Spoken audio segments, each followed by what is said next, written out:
जय गुरु जी, शुक्राना गुरु जी। गुरु जी की प्यारी प्यारी संगत को जय गुरु जी, शुक्राना गुरु जी। जैसा कि आप देख रहे हैं कि इस समय सावन चल रहा है।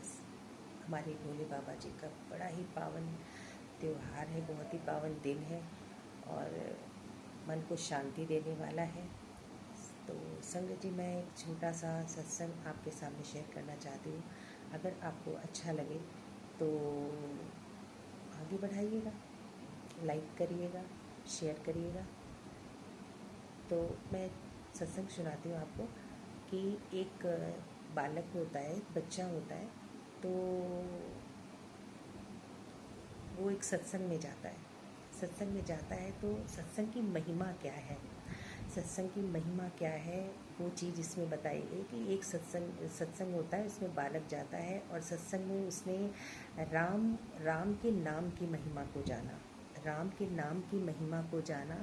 और उसमें संत जी ने ये बोला कि जो राम के नाम को मतलब रटने लगा तो उसके सारे काम अपने आप ही बन जाने हैं।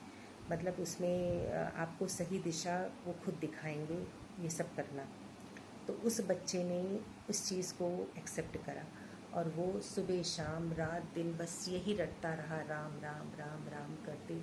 अब उसके मम्मी पापा बहुत परेशान हो गए क्योंकि वो कोई भी काम नहीं करता था और सोचता था राम जी करेंगे, राम बस जो कोई काम बोलता था राम राम। तो टीचर कुछ काम बोलती थी, राम राम नहीं किया, राम राम। तो मैम डांटती थी तो राम राम, शिकायत जाती पेरेंट्स के पास तो पेरेंट्स डांटते तो राम राम, यही करते करते वो राम राम खाली, मतलब किसी की बात को वो गुस्सा नहीं करता था, हमेशा बस जो कोई सामने वाला कहता था बस राम राम यही करता था। अब इससे सब लोग बहुत ज़्यादा फ्रस्ट्रेट हो गए और उन सबको देखकर ये बहुत ज़्यादा भावुक हो गया। इसने कहा कि मेरा अब दुनिया में कोई भी नहीं है और संत जी ने जो ये बोला हुआ है कि राम राम के नाम को बहुत इसकी महिमा है, ये कुछ भी नहीं है। तो इसने क्या करा कि बंद कर दिया सब कुछ और इसने फैसला किया कि अब मेरे को इस संसार में नहीं रहना है और ये घर छोड़कर निकल जाता है। तो काफ़ी दूर पे जब ये पहुंचता है, रो रहा होता है, तो पीछे से एक संत की आवाज़ आती है। तो संत की आवाज़ आती है तो संत जी पीछे मतलब उसको देखते हैं तो प्रणाम करता है तो बोलते हैं हाँ क्या बात है, कहाँ जा रहा है। बोले कि अब मैं जा रहा हूँ इस संसार का त्याग करने। क्यों? इस संसार में मेरा कुछ भी नहीं रखा है। बोले क्यों, क्या हो गया? विश्वास ख़त्म हो गया।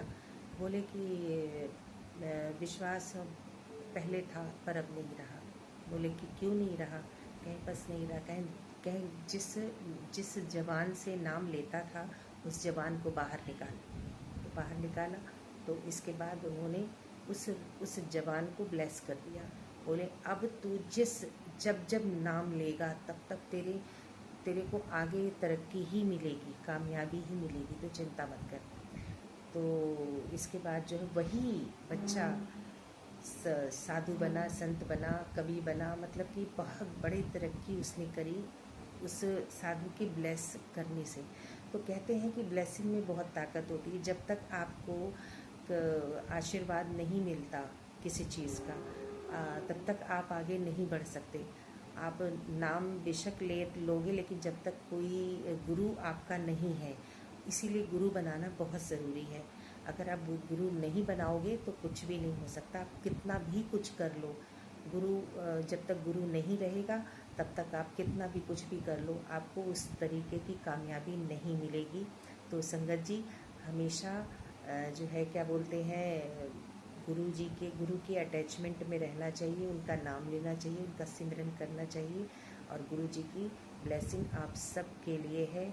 और अगर ये बात आपको दिल को छू गई हो, मेरी थोड़ी सी कोशिश अगर आपको अच्छी लगी हो तो आप इसको शेयर करिएगा और कमेंट में लिखिएगा कि मेरी ये स्टोरी आपको कैसी लगी, ताकि मैं फिर ऐसा सत्संग मैं आपके सामने फिर से लेकर आऊँ। और अगर कोई गलती हुई हो तो प्लीज़ मुझे माफ़ करना, क्योंकि मैं अभी मैंने अभी इतना मेरी कोशिश अभी पहली है, जारी चल रही है। तो इसीलिए अगर कोई भूल चूक हो गई हो तो प्लीज़ आप मेरे को माफ़ करना। अपनी गुरु जी की संगत समझ के, बेटी समझ के। So thank you so much, God bless you.